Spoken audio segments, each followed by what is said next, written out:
listening to the legendary Vinyl Esquire. Vinyl Esquire.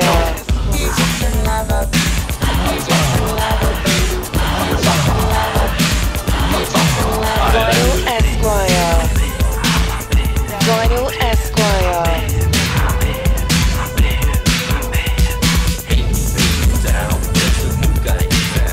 You're now listening to the legendary Vinyl Esquire.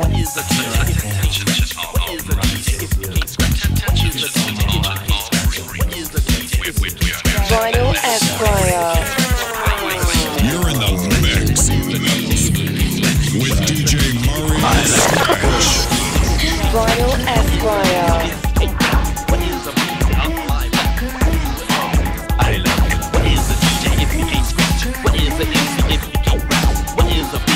Vinyl Esquire.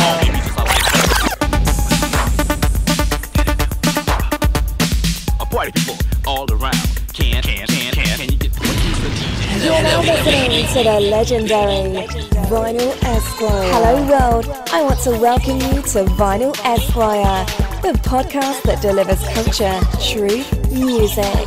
Would you join me, please, in welcoming DJ Rip? Hello world, I want to welcome you to Vinyl Esquire, and my name is DJ Rip, and Vinyl Esquire is the DJ podcast that uplifts the DJ culture and honors our legends. And without further ado, I have the privilege to have on the line the West Coast legend, the pioneer, the DJ, the producer, the executive, and all around, basically the foundation of West Coast hip hop. It started right here with my man, the legendary. I want to welcome to Vinyl Esquire, the Egyptian Lover.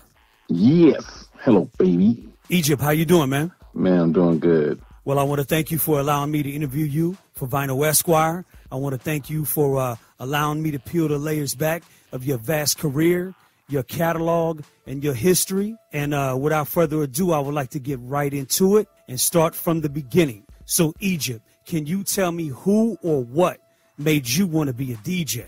Wow.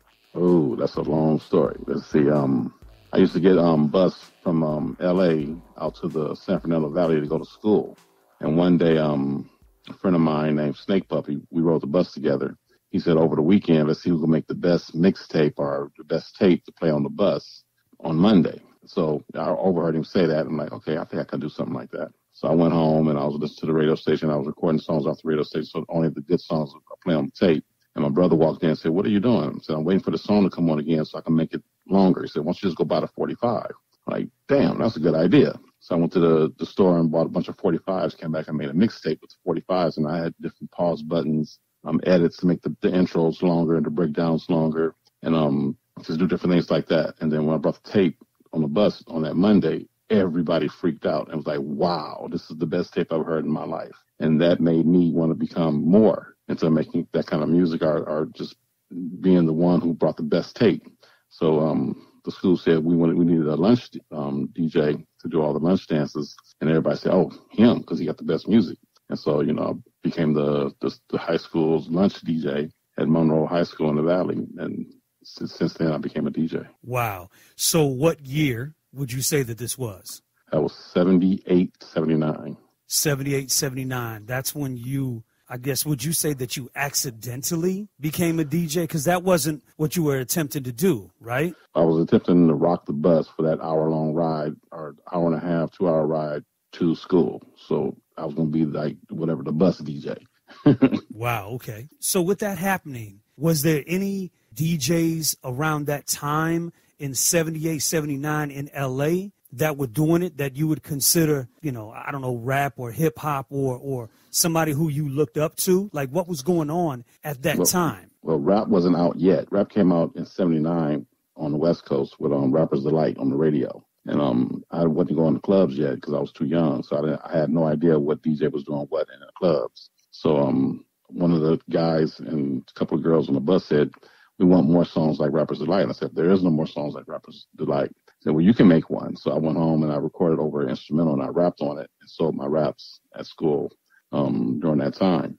And when I got older, I guess it was like 80, 81 is when I started sneaking into the clubs and going to like Uncle Jim Army parties and stuff like that. And then I started seeing other DJs, but really none of them was really rapping. They was just playing music, and none of them was really cutting the music up. They were just playing, songs and just mixing one song into another song. But I had an idea to make the breakdowns longer and edit the beginnings of the songs and make them longer, put in parts of the words of the song here and there, and just make it like a long version with just 2 turntables. And nobody was doing that. So I kind of created a cassette tape edit kind of style DJing when I started DJing. So at that time, now you're talking 81, right? Yes. Rappers Delighted came out, and there's a few other rap 79, records. yeah. Yeah, maybe a few other records in 80 or whatever. Was there anything in hip-hop that drew you to it, this rap music? I mean, is that why you wanted to start rapping as well? Oh, yeah. Well, Rappers Delight came out, and when people said to me they wanted more songs like this, I started, doing my own raps like Rappers Delight. And then Curtis Blow came out, and Super Rhymes came out, and Blowfly came out, and I was listening to all these songs. So, yeah, I was making rap tapes for those 3 years in school. So 79, 80, 81 until I graduated, I was selling rap tapes, and I was selling a lot of rap tapes. I mean, I think I was probably selling up to 50 tapes a day or at least 100 tapes a week at about $10 a tape. And it was crazy. I mean, I was making as many as I could. Had friends making them who were out of school already when I went to school. Right. They were dubbing the tapes for me. When I come home, they'll have some ready for me to sell the following day. So it was like a business already. So I knew that I could do that kind of record business kind of thing. Wow. But it was just so it happened so fast because rap just exploded. Rappers Delight and Curtis Blow, then Grandmaster Flash came out, but when I heard Planet Rock, it's when I said, "Wow, this is future. This is the kind of futuristic stuff I really want to do." Because I knew they had used that Numbers Kraftwerk beat, and I was like, "This is the stuff that I really like, and this is what I really want to do." So even though I was doing the other kind of rap, I really want to do more of the futuristic, robot, computerized rap. That's the style I wanted to do. So what year would you say that you officially became a DJ? Well, DJ with records at my high school in 79, 80. But in 1981, a long story. So I was rapping on the cassette tapes, and I was doing a lot of mixing stuff, edits on the cassette tape. Right. So this grown man came up to my high school when we were getting ready to go on the bus to go home, and he says, "Who is Egyptian Lover?" And I heard him asking people who was Egyptian Lover, and I was like, "Uh-oh, maybe his daughter had my tape, and he's mad from all the dirty raps I was saying on the tape. But let me go face the music and see what's up." So I walked out and said, "Yo, I'm who you're looking for." And he says, "You make this tape?" And I said, "Yeah." He said, "I'll give you $1,000 if you can do what's on this tape at my club." And I said, "Sure." Right. So I told my uncles, like, "Hey man, he'll give me $1,000 to do this mixing at the club." I only got one turntable, so one of my friends let me borrow another turntable, and I went and bought some records and start practicing the edits that were on the tape, see if I can do them with 2 turntables, which was kind of almost impossible. So my youngest brother said, "Man, you can do it because you can repeat the record twice if you just go like left side, boom, boom, right side, boom, boom. But then I have to have the right side go again." He said, "Well, while the left side is playing forward, bring the right one back and then throw it forward on beat." So I went left, left, right, right, left, left. And it was like, whoa. So then right, right, left, left, right, right. Like, oh, yeah. He said, "You call it the triple threat." So I learned how to do a mix like that. So now, say the song go, "Let me see you shake." I can go, "Let me see you shake, shake, shake." And it's like, wow, you can do it 3 times. It's like an edit. So I started practicing that with those 2 turns that I had that week. So for that 1 week, I learned how to do all those tape edits with turntables. So I show up at the club ready, had about 30 records with me, and like, I'm ready to rock. And the promoter said, "Oh, I didn't want you to mix. I want you to do that rap that you did on the tape." And I was like, "Oh, man, I learned how to DJ for nothing." Wow. Okay. Like, rap, that's easy. Okay, so he threw on the instrumental, and I just did the rap. And my uncles was like, "Man, this is pretty good. You did pretty good." Got my money, and we left. I was like, wow. That's all they wanted me to do. So I know how to DJ. So I was like, okay, where I'm going to use this, but forget it. I'm just going to do some raps. So I started making more rap tapes and started selling them. And then one day I joined up with Uncle Jam's Army. And the first time I ever touched a Technique 1200, I noticed that the motor was really, really strong. And you can pretty much do anything with this turntable. So I was like, oh, this is going to be a piece of cake. So I got on the turntables and I started doing little things. And it was like, okay, I can DJ on these. So they had a DJ contest. So of course I won like in the first 5 minutes. And I became Uncle Jam's Army's #1 DJ. Wow. Okay, so let's back up just a little bit. So you are self-taught. You taught yourself how to DJ, Yes. correct? Yes. So your first name was Egyptian Lover? That was your first name? Yeah. Wow. I had the name like 10 years before that. Got you. So you would say that you officially started DJing in, would you just say 81 for conversation's sake? As a professional at a club, yes, 81.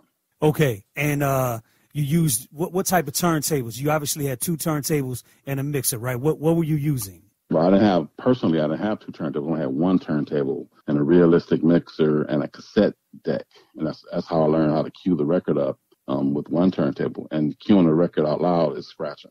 So if you scratch in the headphones and unpause the button, unpause it on the 1, the tape recorder only records the 1.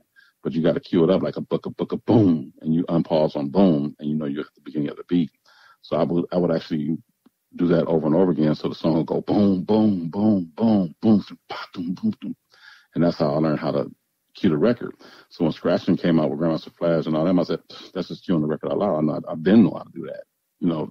That's easy. Right. So Wow. I did it by accident on one of the tapes. On one of the tapes was like, shake your pants, and I paused button on shake, shake, shake, shake, shake, shake, shake, shake, shake, shake, shake. I was like, oh wow, I messed up. The cue got caught, but it sounded okay. It was on beat, so I kept it in there.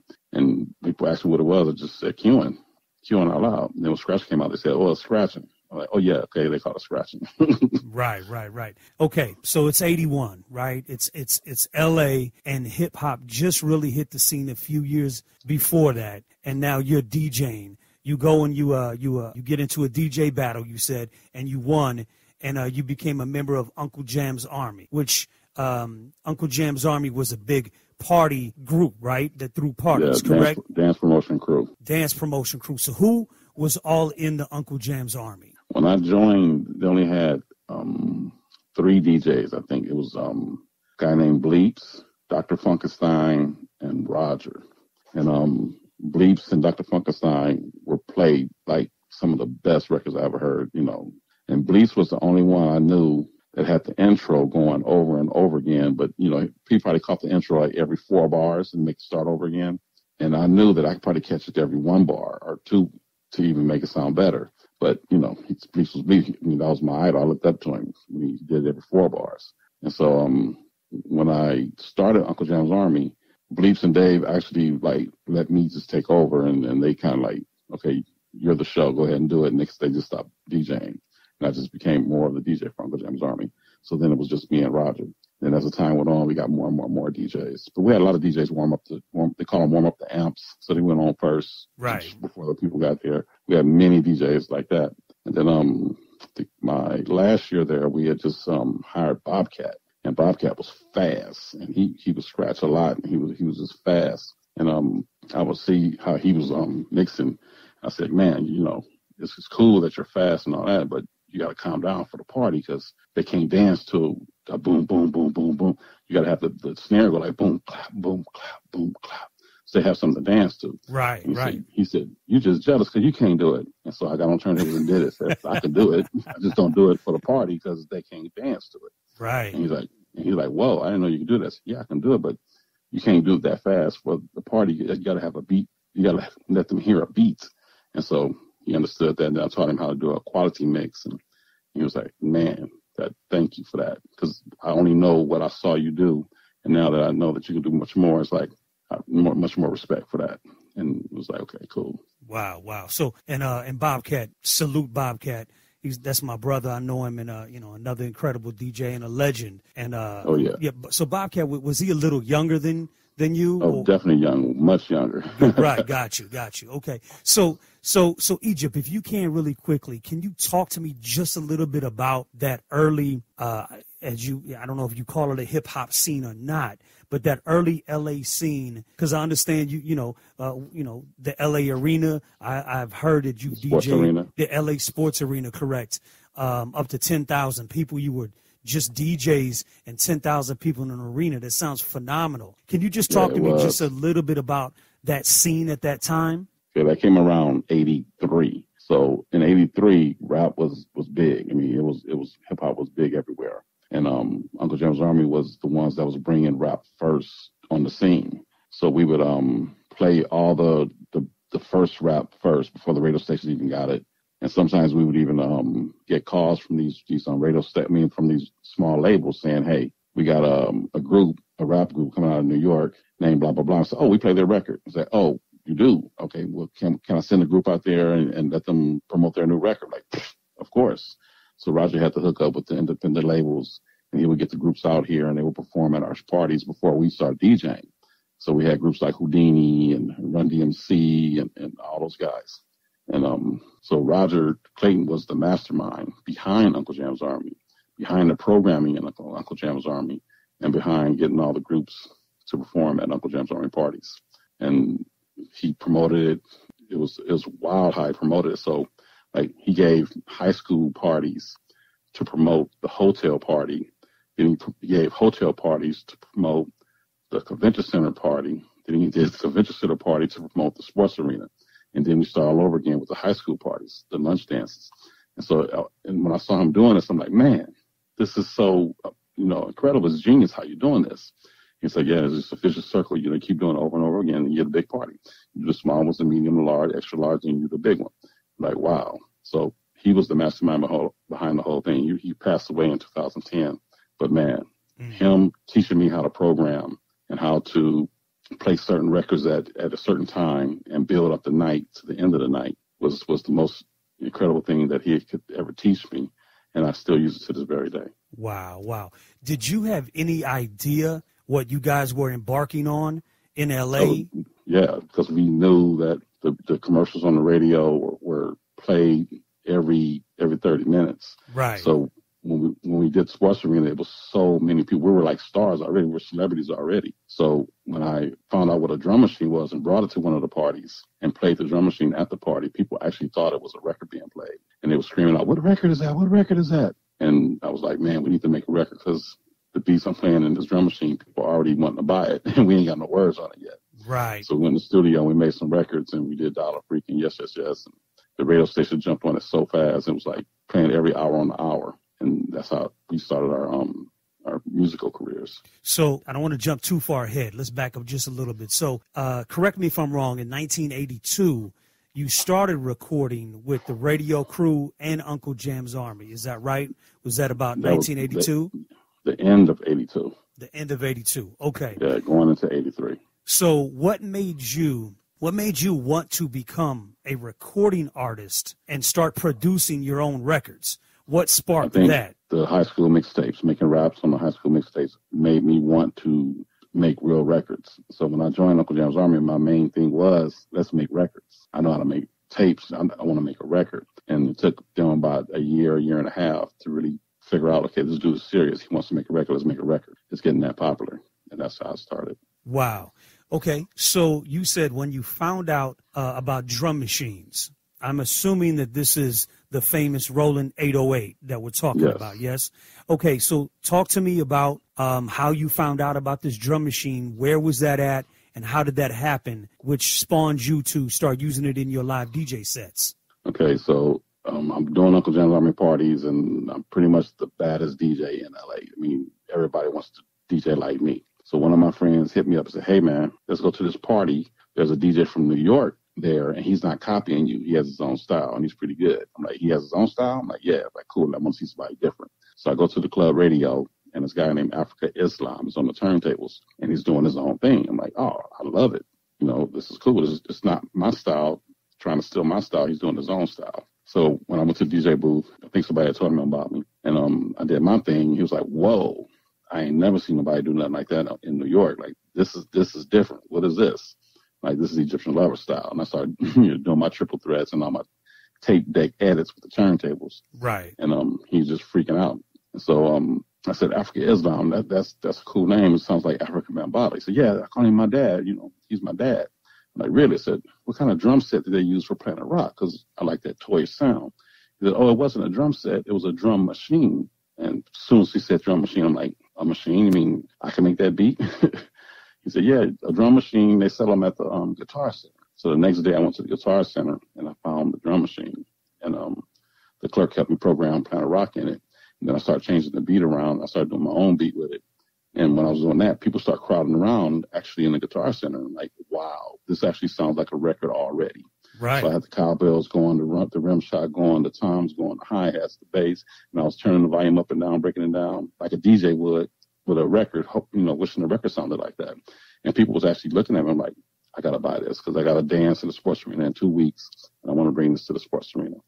And so I bought it, brought it home, filled the whole thing full of beats, brought it to the sports arena, and then when I rocked it, it just blew people away.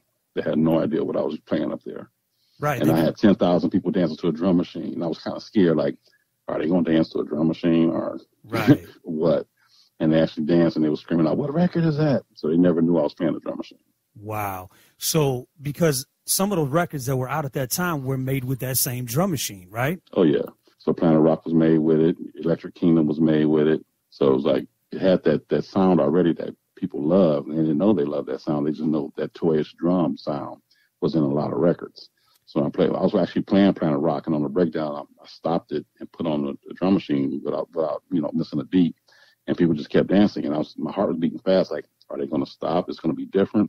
But actually, the drum machine sounded better than the record. It just had a bigger, warmer sound. Right. And we had 100 Cerna Vega speakers at the sports arena. Wow. So that drum machine coming through those speakers, the bass got louder, the sound got warmer, and it made everybody dance even harder. And when I saw that, I was like, this is it.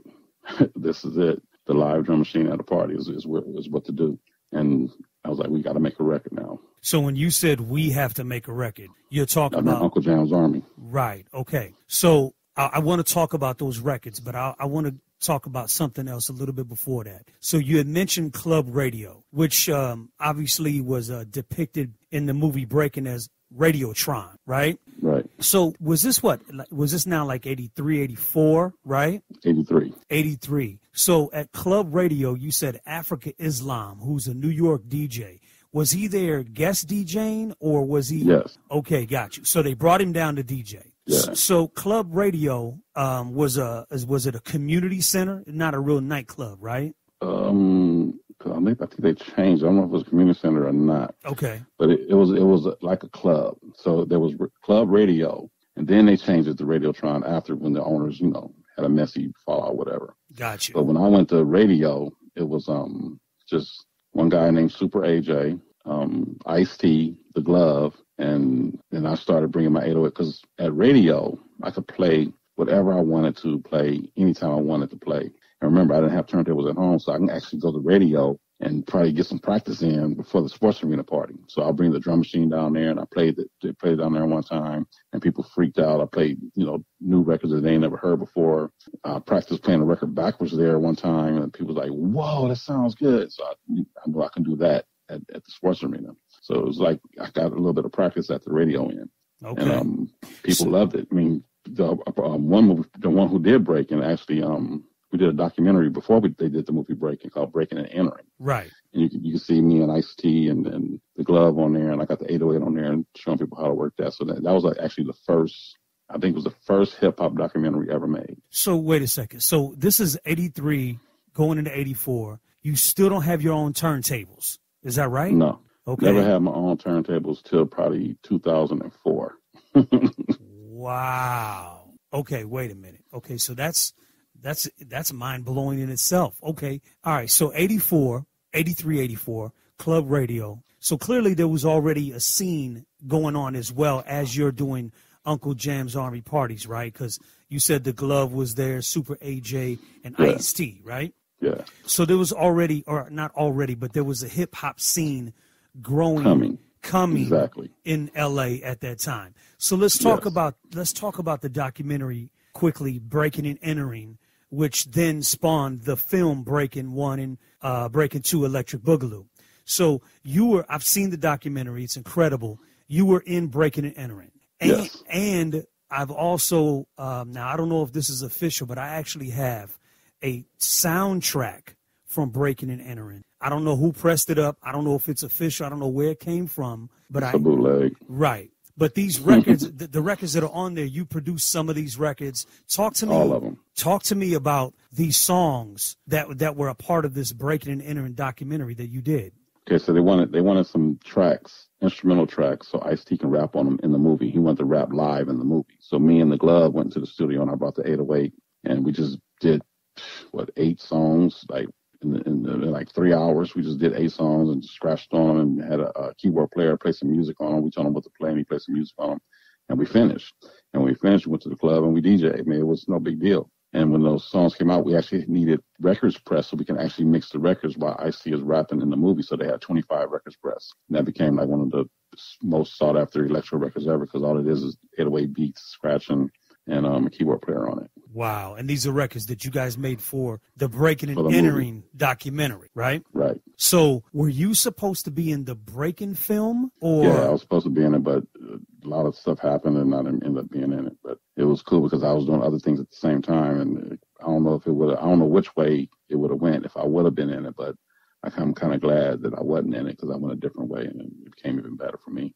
Right, absolutely. But it's just interesting how you're all over the documentary, you know what I mean? And of course, the bootleg that I picked up, all these songs are produced by you, and this is the actual... me and Glove. Yeah, you and Glove, right, correct. And Glove, salute Glove, another legendary DJ. And I've always felt that yourself and Glove were the foundation for the West Coast hip-hop DJ. Would you say that that's correct?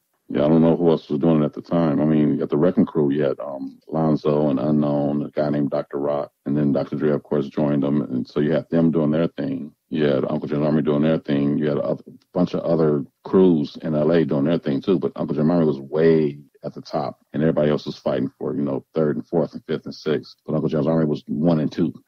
Right.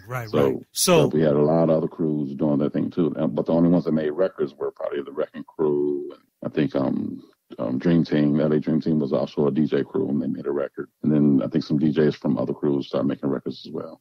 See, that's amazing because I didn't know the Dream Team was a DJ crew. So clearly everyone that became recording artists at that time out of LA were all DJs, right? Either DJs or knew the DJ and became a solo artist or something. Right. So let's go back to when you talked about, I believe, 82, 83, Uncle Jam's Army. So you started your own label called Freak Beat Records, right? Right. And you guys put out Uncle Jam's Army, Dial a Freak. Is that correct? Yes. So this was the first record that you guys put out, and it was independent. So talk to me about this transition. You guys go from DJs who were running Los Angeles to now recording the record and putting it out. How did that happen? Well, we didn't want to go. We were going to sign with a major, but after we went to a couple meetings and talked to them, like, man, they can't do nothing for us. And one person actually said, yeah, we would love to sign this record and we can have it out in 8 months. And we looked at each other like,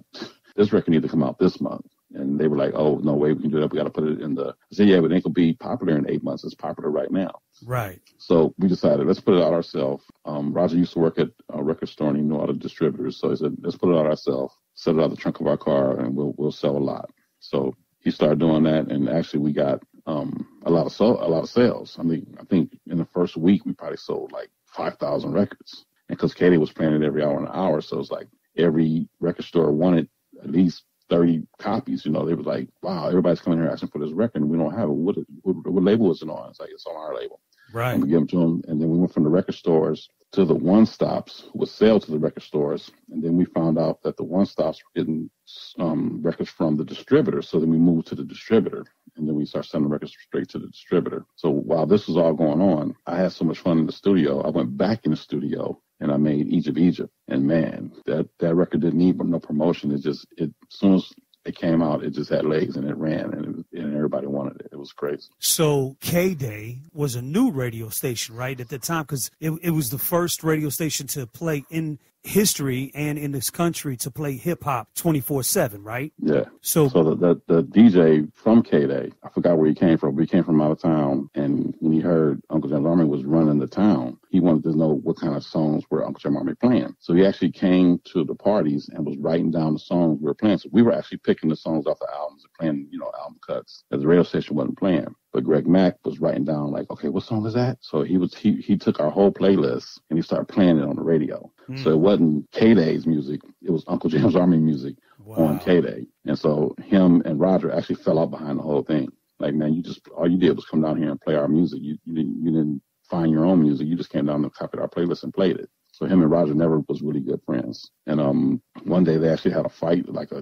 Roger went there and choked him out on the air or something because he wouldn't play the commercials. And then Greg Mack got mad at him, and he tried to make his own Uncle Jam's Army. I think he had the Mac Marines or something like that, and he had to change it to the Mix Masters. And it was just a big thing of him and Roger going back and forth because Greg Mack wanted to be Uncle Jam's Army, but there was only one Uncle Jam's Army.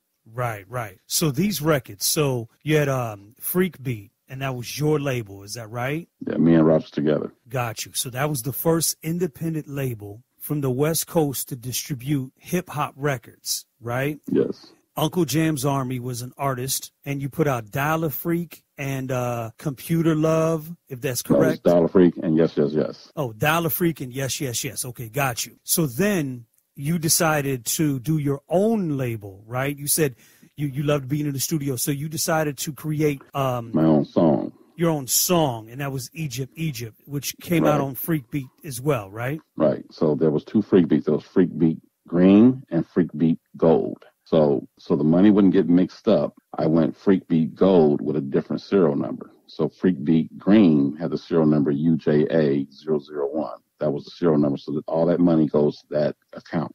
Right. Freak Beat Green.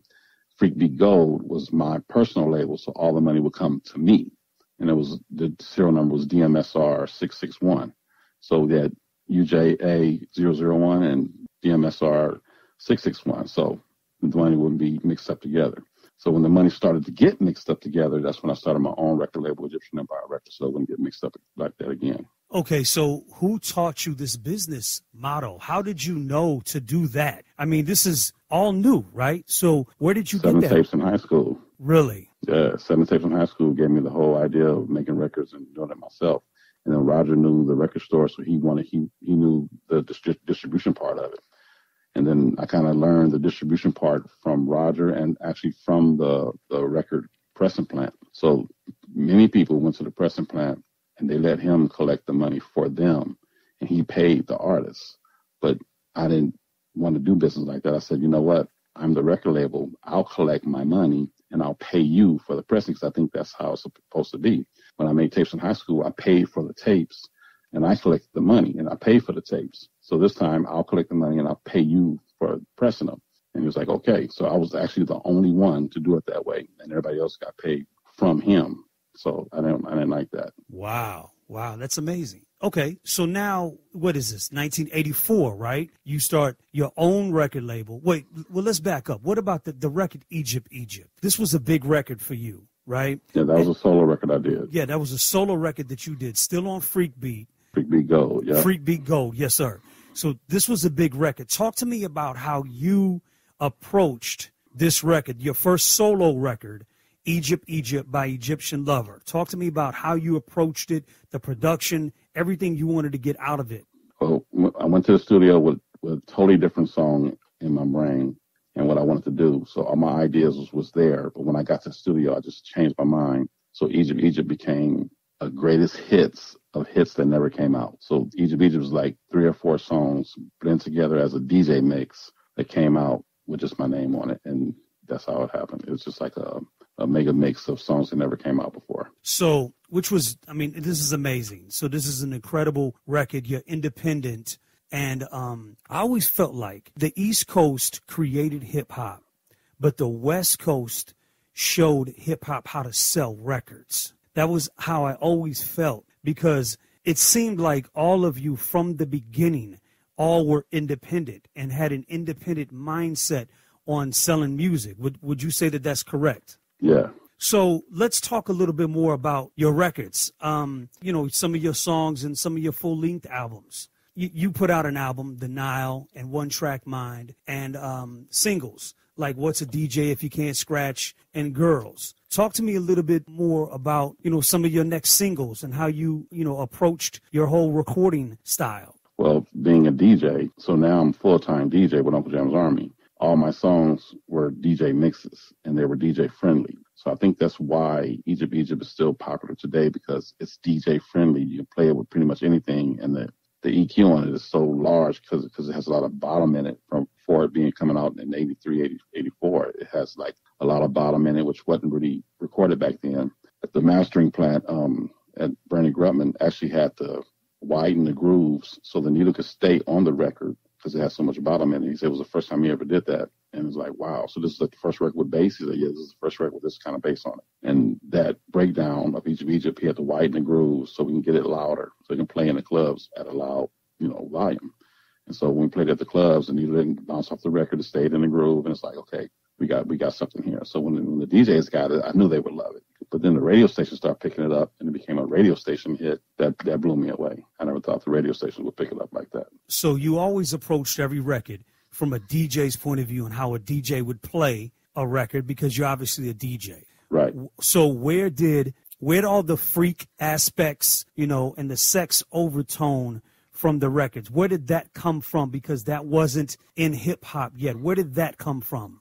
That influence? That came from the Uncle Jam Army parties. I mean, it was a dance called the Freak. When the girls came to the parties, we called them freaks. So the whole freak thing was Uncle Jam's Army thing 100%. And so we played the songs, Super Freak and Not Just Need, all these freak songs that had the word freak in it. And actually groups would come to our parties and see them doing stuff and go home and write songs like Freak Show on the Dance Floor and stuff like that. They were actually at the party, saw the party, went home and wrote that song. Freakazoids, all that came from Uncle Jam's Army parties. Wow. So the freak thing, everything freak was like this that was the end thing. Everybody was doing it. We had dancers from Carson called the Freakateers. I mean, it was just, the freak was a thing. Everything was freak this, freak that, everything. And you know what? There was a lot of records in the Breakin movie, Freak Show on the Dance Floor.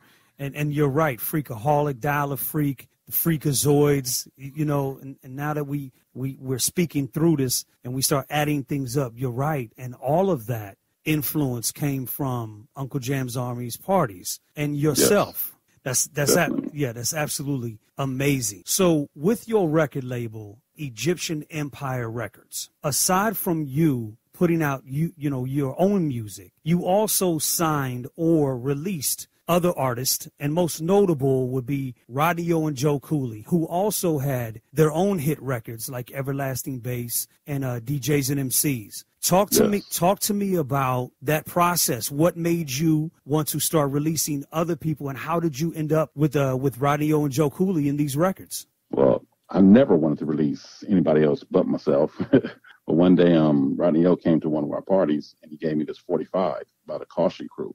And I put it on my headphones. I can't play it, man, because we have a program. I can't just play a record. If you would have came early, I could have played it first, but I can't play it right now. So he understood. He said, well, you can keep this record. So let me check it out. So I put the headphones on. I listened to it in the queue, and I heard this one person go, raw. And he sounded just like Melly Mel. I was like, hey, man, who's the person going, raw? He said, that was me. It wasn't him, but he just said that was me.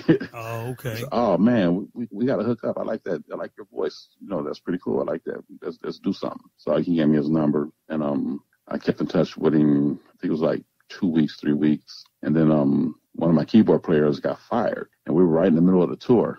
And so I needed a keyboard player. I said, let's call Rodney, see if he can play keyboards. So I called Rodney and said, hey, man, can you play keyboards? He said, yeah. He didn't know how to play keyboard. He just lied. So we picked him up. We brought him on tour with us, and I taught him the keyboard parts. But he did not know how to play keyboard. He played his mom piano. He just played around with it, but he never knew how to play. Wow. But he played good enough to do the tour, and we finished the tour. So it was cool. So when we finished the tour, we're at home with all the music and everything. So we went to the studio, brought the 808, brought some stuff, and he made a record, and that was that. And the tour was an Uncle Jam's Army tour? No, it was the Egyptian Leopard tour. Wow. And at that time, you're on a national tour, your own tour, because of your particular albums and your music that was out, right? Because of Each of Egypt. Just because of that one record. That's amazing. Yeah. So I was still on Freak Beat at the time. I think Rodney was actually one of the people. He told me you should name it Egyptian Empire, so you can have a empire, a whole force of people working with you. I'm like, hey, that sounds good, Egyptian Empire. So that was actually Rodney's idea. Wow. So who produced Everlasting Bass and DJs and MCs? Rodney produced all his own stuff. I mean, I had my 2 cents in there, but I let him, I gave him the freedom to do his own thing. So how did Joe Cooley, come into play? That was later. After the first album, we were on a tour, and we were at a car show. And somebody said, hey, man, listen to this DJ. And he was scratching totally different than anybody I ever heard scratch. One thing I didn't like was everybody sounding like me. So I never wanted to hear a DJ because all he was trying to do was just sound like what I was doing. It's like, he needs to get his own style. Right. So DJ Joe Cooley had his own style. He had his own scratching, did his own thing. I'm like, oh, I like that. And then said we should get him to be Rodney Hill's DJ, and then he can put those scratches on the record. So Rodney was like, yeah. And so we went to the studio, and him and Rodney met, and they got along, and then they went and this one. Joe had a lot of ideas, Rodney had a lot of ideas, and they did an album together.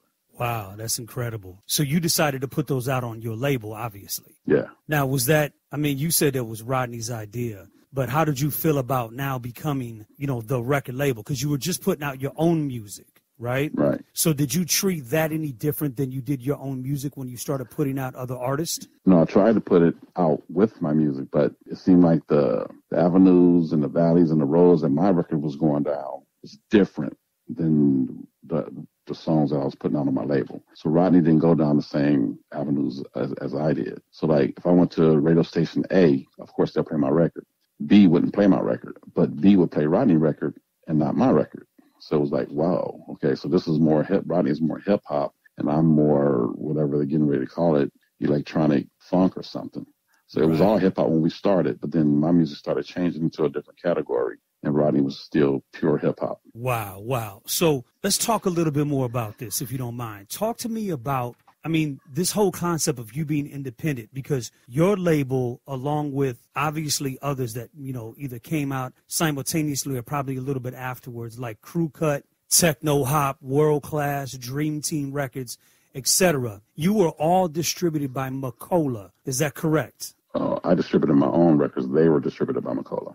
So how did you figure that out? This is what I'm really trying to do, Egypt, is I'm trying to create the picture of how amazingly advanced you all, especially you. You're distributing your own records, and I lived in the Midwest. I've been a DJ since 84, 85, and I got all of y'all records. And I lived in the middle of the country. I wasn't on the east or the west or the south. I was in the middle. So I was getting all of your records. So you're distributing this by yourself. That is absolutely incredible, and maybe one of the first, right? Yeah. So, and Macola was distributing, all the other independent labels in the West. Just talk to me a little bit about how that was working for you and how you all accomplished it. Well, Macola used to work somewhere else, Malaco Records. And he knew all the distributors, he knew all the one-stops, he knew people that would buy records. So he would be a great distributor for all these independents because he knew all the labels and all the distributors and all the one-stops who would take chances on records. And he would give them, a good grace period to pay for the record. Like, I guess if people gave 60 days, he would give 90 days to pay for the record. So one day he called me and says, can I give all my distributors and my one-stops one of your records? And I said, sure. He gave away 100,000 records. And I was like, wow, I got to pay for 100,000 records that you gave away for free. So I was kind of worried. Wow. But 2 weeks later, every one of those people called me for a reorder because my number was on the record label. And I'm like, oh, dang, I just got like 1 million orders. Right. So everybody he gave a record to ordered 10 more. And then they ordered 10 more. And then they ordered 10 more. I'm like, okay, fine. So I could pay you in 20 days because I'm not going to let them order again until they pay for the first order. So I didn't give them 90 days. I gave them, per order. Every time they reorder, they have to pay again. And then they reorder again. They got to pay for the other order. They pay again. They got, order again. They got to pay for the one before. So I had just money. And so when Macola said, well, your 90-day bill is due, here you go, boom, all of it is paid for. Wow. So would you say that some of the other independents, they followed your suit or your, blueprint to some degree? They didn't know. They didn't know that I had that blueprint. Wow. So they thought I was getting paid from Macola, so they just signed with Macola and he paid them. Got you. Wow, that's amazing. So obviously, when someone now wants to license, wants to use, sample, or whatever, you own all your masters, correct? Yeah, because I'm the record label. Right. That's so innovative and incredible. Most of the industry still isn't even in that space, let alone you were doing it in the 80s, early 80s. And so that's amazing. So did you ever feel pressure, or did you ever feel like the East Coast wasn't supporting the West Coast at that moment, so you had to do it yourself? Or were you always just going to do it yourself, no matter what? I was always going to do it myself, no matter what. That's incredible. So, Egypt, let me ask you this. So as the 80s progressed and more West Coast records started coming out, right? More West Coast artists. You stayed consistent with your music, but the music got harder, more street hip hop, street rap. Then here comes gangster rap, right? How did you, maneuver around this? Because you never steered from your style of music, which I believe was amazing. How did you maneuver around that LA scene as the hip hop grew and got harder? You ever been like tunnel vision and all you know is what you know? Yeah. So if I'm on tour, since I put the record out, I've been on tour and been doing my thing, nonstop. I had no idea what records were popular in LA. All I knew is I made more records and we would play them at the clubs. I remember when Reverend Prince gave me the NWA album when they finished it, and I played a little bit of it. I'm like, man, I wish you guys would have went to the studio to do this, because it sounded like you guys made it on a 4-track cassette recorder. Said, oh yeah, we did it at Hanzo's house. I'm like, I need to go to the studio because the quality of it just is not there. And that was the last I heard of the NWA album. So I'm at a festival, and it's in Louisiana. I think there's like 20,000 people there. So during intermission, before we went on, they start playing the NWA album. And I'm like, wow, they're playing the NWA album. Like, I got to call Reverend Prince. But before I can get the phone call in, everybody in the audience was singing the words to the song on the NWA album. I'm like, wow, okay, this is amazing. They know the songs. So when I called him up and said, hey, A-Rap, they playing your album out here during intermission at this festival, and everybody's singing the words. He said, man, the album is blowing up. Everybody's buying it. And I was like, that's when I found out it was big. As it was, 4-track or however they recorded it, right? They didn't change a thing, right? No, and then it actually worked better for them because they was talking about stuff that happened in the hood. So why would you have a studio sounding album if you're talking street stuff? You have a street sounding album. So it actually worked out for their benefit. And around that time, now we're talking about the 80s, and again, here comes a lot of West Coast artists from NWA, which of course was Dre. He was with World Class before that. You had Ice-T, Rodney O, Joe Cooley. I mean, there's just so many that are coming out while you're still doing it, right? These are all your counterparts, as you would say, right? Other LA artists. Did they come to you for advice, or was it, just the way things were progressing in LA? I think it was, everybody was doing their own thing. It wasn't really no advice given. It was just if they did, I have no idea if I gave them advice or not. I probably just, tell them what I was doing. And if they took the advice or whatever, I don't know. But when I would see someone, I would say, you need to do this, this, this, or this. It may be better for you in the long run. And I don't know if they took the advice or not. But I did say a few things to each and every one of them. Got you. So from 1984, let's talk about your catalog a little bit here. From 1984 to 2009, you put out 8 albums, and please correct me if I'm wrong. I don't want to talk about the most recent yet, but from 1984 to 2009, you put out 8 albums and 3 LPs.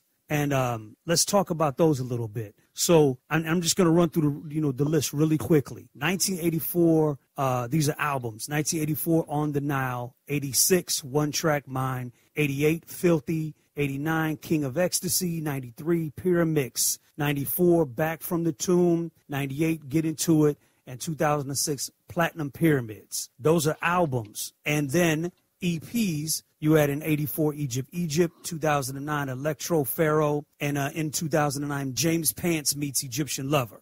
Now, talk to me a little bit about your body of work. How did you continue your consistency through all those years from, 84 to 2009, consistently dropping albums? What was your formula to stay consistent all those years with your body of work? I think me doing concerts and just having that same DJ mindset of want to make club-friendly and DJ-friendly songs. So when I did Egypt, of course, I did the B-side was like And My Beat Goes Boom and What Is DJ If It Can't Scratch. And then I did And My Beat Goes Boom long version for DJs. Then I made a song called Girls, and I did Dub Girls. And I did 2 12 inches of Girls, and that was for the DJs so they can keep mixing them. And then I went in the studio and I did a song called Dance and a song called Computer Power by Jamie Jupiter. And that was like in between albums. And then I went back to the studio and did You're So Fine. I did The Lover. I did The Lesbian. Then I did Freakaholic because he said, can you ever make a record without any breathing on it? So I went to the studio and made Freakaholic.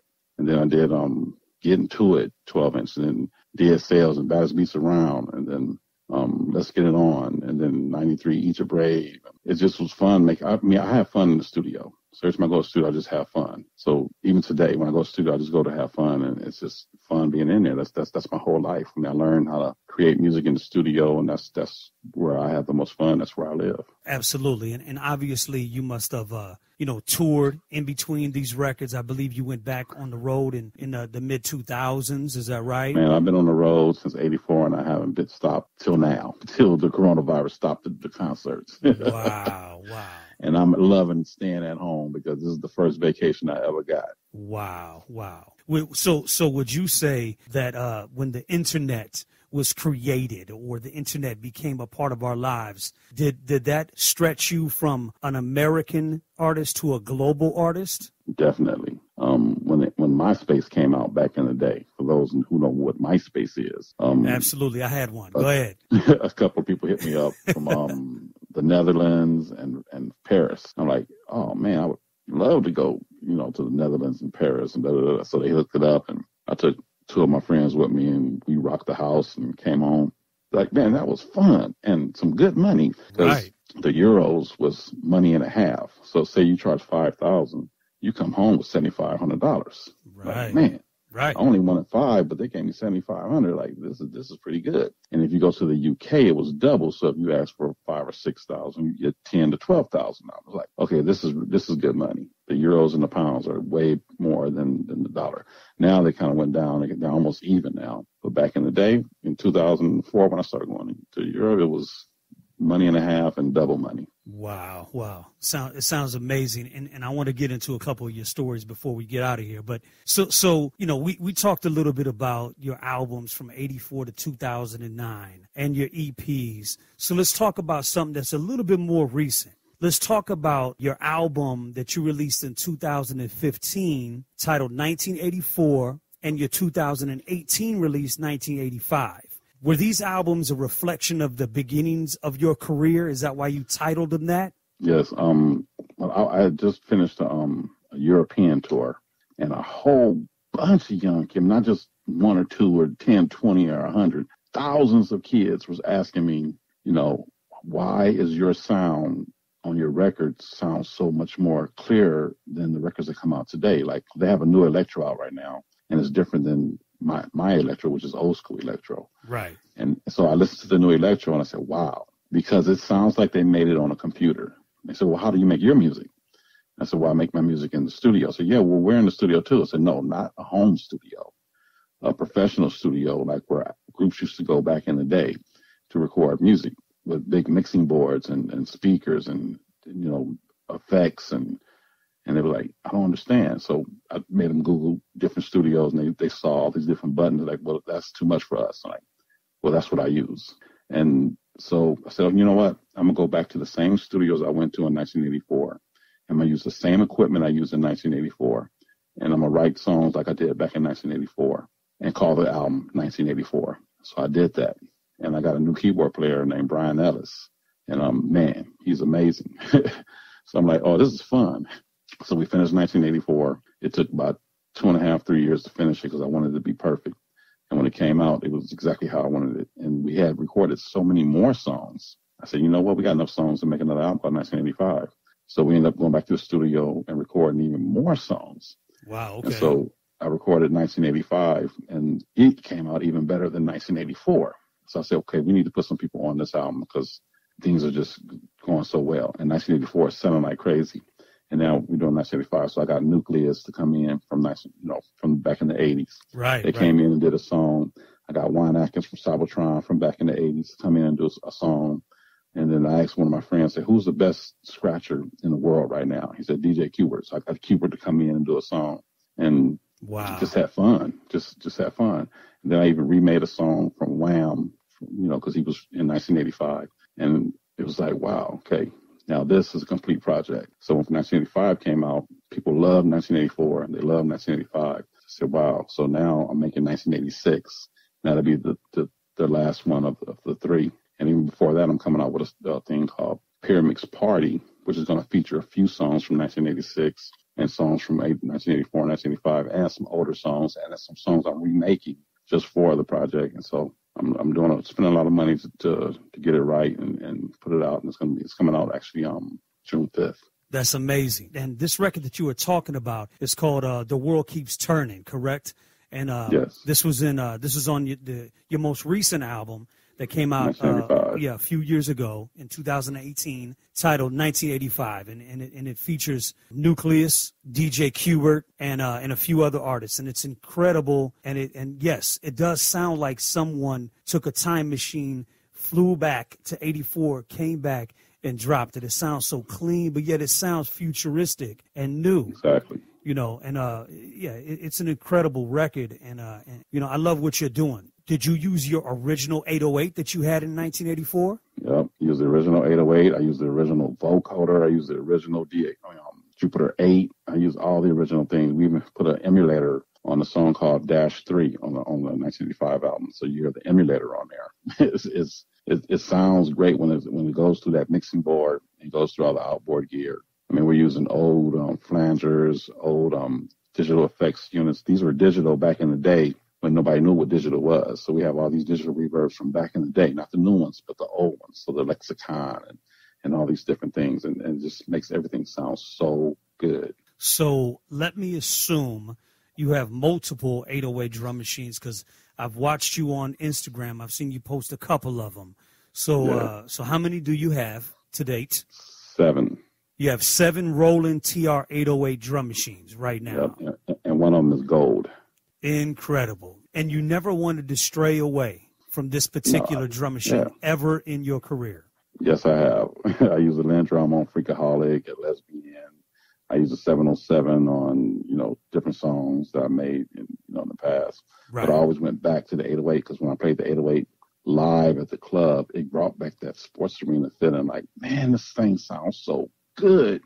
And when I bring the Lin drum out, it doesn't sound like that 808. Something with that 808 has that big, warm, bouncing sound when it's live. Then I turn the bass up, and every single time I turn the bass up, all the party people go crazy.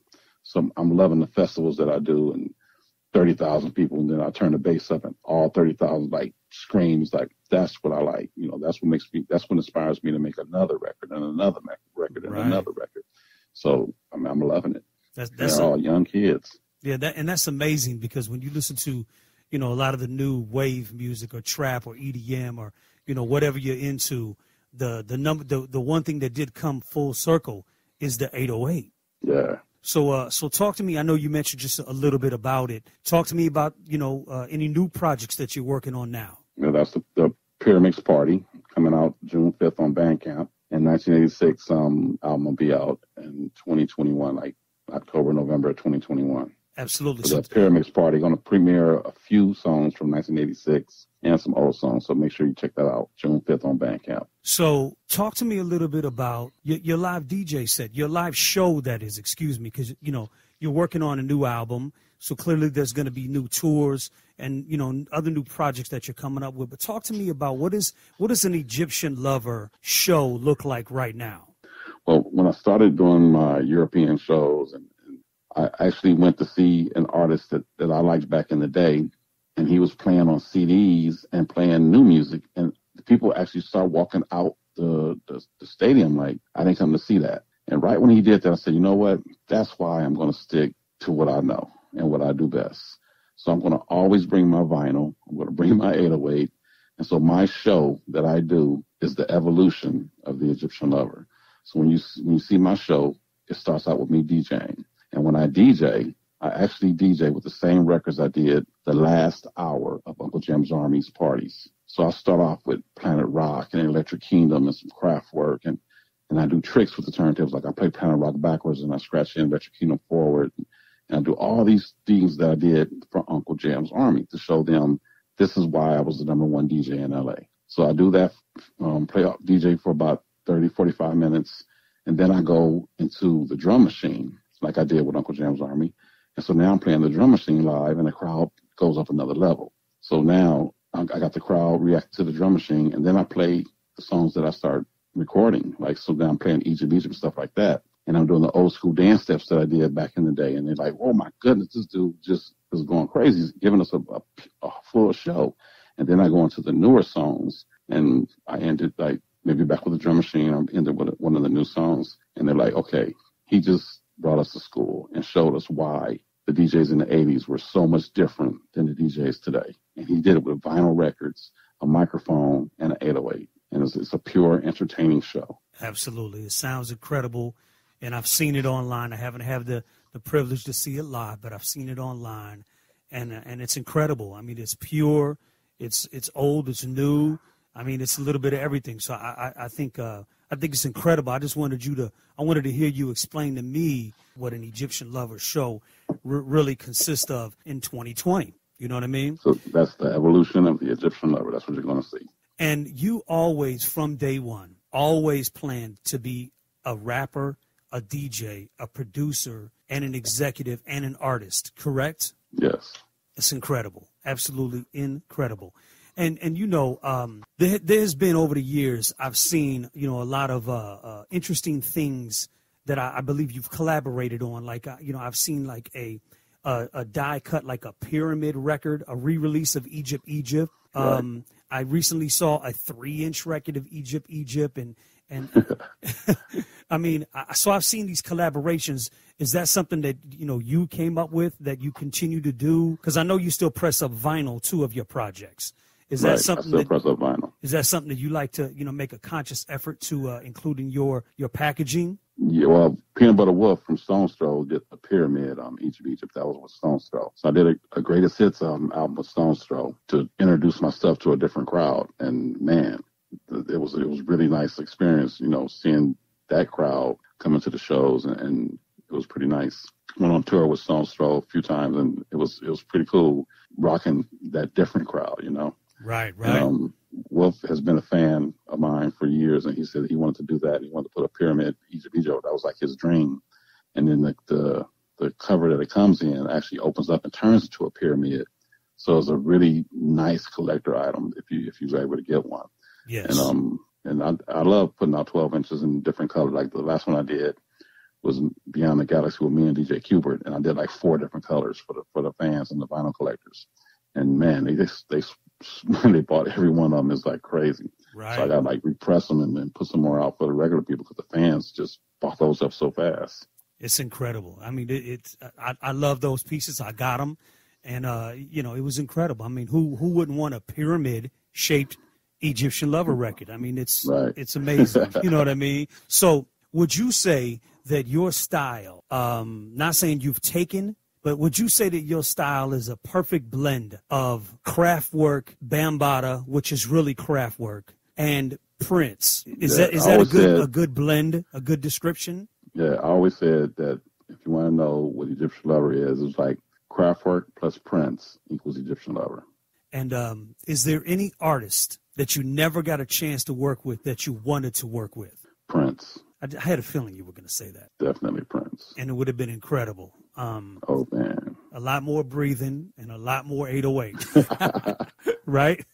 Yeah. But it would have been incredible. Is there any artist now that you're working with, or that you plan on working with and, you haven't yet, or for the new projects? Not really. I did All My Dreams with Nucleus and Von Atkins. So that was my 2 dream jobs right there. I had to work with them 2 guys, and I did that. Anybody from the 80s, I mean, if they're still wanting to do some stuff, I would love to do some stuff with people who did stuff in the 80s, because that's my thing, Absolutely. So before we get out of here, Egypt, can you give me just one story from your career, your vast career, from the beginning of LA's hip-hop scene to now? Could you give me one backstory that somebody might not know about you, an incident that may have happened, something incredible that has happened in Egyptian Lover's career? Just one story. Too many of them. I'm actually writing a movie, so I got a lot of stories fresh in my mind from back in the day. So let's see, one story. The craziest thing that ever happened to me while I was DJing. So I'm at the sports arena, 10,000 people, gangsters and all. And I said, you know what? I'm going to stand on this speaker monitor and scratch with my foot on the turntable. And everybody's like, yeah, right. But I'm big-headed. I'm cocky. I'm the number 1 DJ. I could do whatever I want to do. So while the right turntable was playing, I put the left turntable on pause. So I pushed the stop button. So the needle was on the record, but it's not turning. And I put the mixer and the crossfader in the middle. So when I stand on the monitor, I can actually put my foot on the record and scratch with it without it playing. So the one on the right is playing, but the one on the left is not playing. I could just scratch with it, and all you hear is chack, chack, chack, chack, chack, chack, chack, chack, chack. So I can do that with my foot. So I stand on the speaker and start scratching with my foot, and the whole crowd is going berserk. Like, this fool is scratching with his foot. Now, mind you, there's a lot of people who can't even scratch with their hands at this time. Right. Way back in the day. They don't even know what scratching is. They're like, this fool is up there scratching with his foot. So when I went to go, after I finished, the crowd was going crazy. So I went to step off the monitor, and the turntables are in this thing we call a coffin. So there's 2 turntables and a mixer inside one big wooden coffin case. So when I went to step out off the speaker, my foot accidentally hit the coffin and turned the turntable on, and the coffin kind of bounced, and the needle on the right side went boom, boom, boom, and jumped off the record, while the needle on the left side went boom, boom, boom, boom. So it made this noise like this, boom, boom, boom, boom, boom, boom, boom, boom, boom, and landed right on the breakdown on the left record. So I just slapped the mixer over on the left record, and it was like, what did he just do? He did that with his foot. He put pressure on the whole case, made the needles jump off both the records and land on the breakdown on one record. How did he do that? And I started walking off the stage like I did it on purpose, but it was all an accident. And my brother said, what did you do? And I said, it was an accident. I said, what? I said, it was an accident. And I just walked off the stage, and everybody was screaming and clapping their hands like, what the hell? And Bobcat looked at me and said, man, you the devil. So that is not possible what you just did. So I went backstage, and my heart was beating, so my heart was pounding. And Roger and Bobcat came back and said, what happened? I said, man, that was all an accident. But it landed on the breakdown, and it was like perfect. Wow. It was like, wow. That's incredible. Luck, right? Luck. Yeah, that's incredible. That's an incredible story. And you said you're writing the book, right? So I'm sure that there's a lot of movie. You're writing a movie. So is it going to be a biopic of Egyptian Lover? Pretty much, yes. It's incredible. I can't wait to see the movie, and I can't wait to see that, because I've always loved East Coast, the foundation of East Coast, but I've always loved the foundation of the West Coast.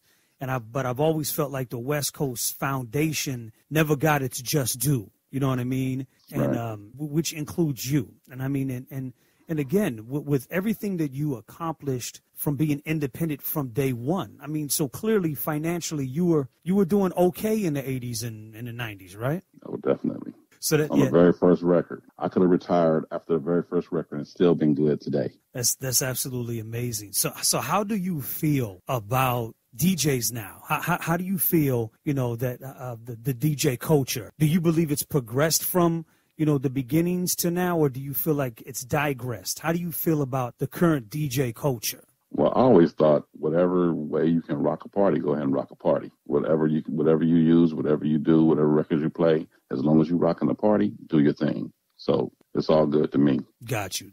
Well, Egypt, again, I want to thank you for allowing me to interview you for Vinyl Esquire. I mean, you are a legendary DJ, producer. You're a pioneer. You are the foundation of the West Coast hip hop. I mean, to me, if it wasn't for you or Glove or Lonzo, you know what I mean? And then, of course, Dre, and so many more. But if it wasn't for you guys, there would be no West Coast hip hop. It's just incredible, and all the records that you made became B-boy classics. I know you didn't call it Electro Funk, but it looks like that's what the title became, right? And it became Electro. Electro, right? And then, to some degree, you are responsible for bass music, right? Yeah, the breakdown of Egypt was the first bass music. It's amazing. So Miami took that and they just ran with it and became, Miami bass. I mean, and again, so salute to you, and I wish you most success possible, because I believe you're going to continue with that incredible sound, and you're just going to keep giving the world that Egyptian Lover vibe. You know what I mean? So thank you for all the great music and everything that you have done for the DJ culture and hip hop and the West Coast. You know what I mean? So with that being said, Egypt, how can our listeners continue to follow you? Go to Instagram, and I think it's The Egyptian Lover, spelled with one E between the and Egyptian Lover, and also the same thing on Facebook. So when you put out your music, where do they go to buy your new music or any products that you are going to release? Bandcamp. You can get all the albums on Bandcamp. My nephew is setting up a new webpage, but for now he has an eBay store. You can buy all the albums that we have available on eBay. Got you. And the also next T-shirts and all that kind of stuff too. Merchandise and everything. Great. And the next album is going to be titled 1986, correct? Yeah, but before that, it's going to be the Pyramix Party on Bandcamp on June 5th. Well, I look forward to it. I know it's going to be incredible. And thank you again for all the great music. And right now, you're listening to Vinyl Esquire, the DJ podcast that uplifts the DJ culture and honors our legends. And you're listening to the legendary producer, DJ, executive, the West Coast Foundation right here, the incredible Egyptian Lover. Hello world, I want to welcome you to Vinyl Esquire, the podcast that delivers culture, truth, music. What is a DJ if you can't scratch? What is an MC if you can't rap? What is a beat without a live clap? Well, I can do it all, baby, just like that. What is a DJ if you can't scratch? What is an MC? What is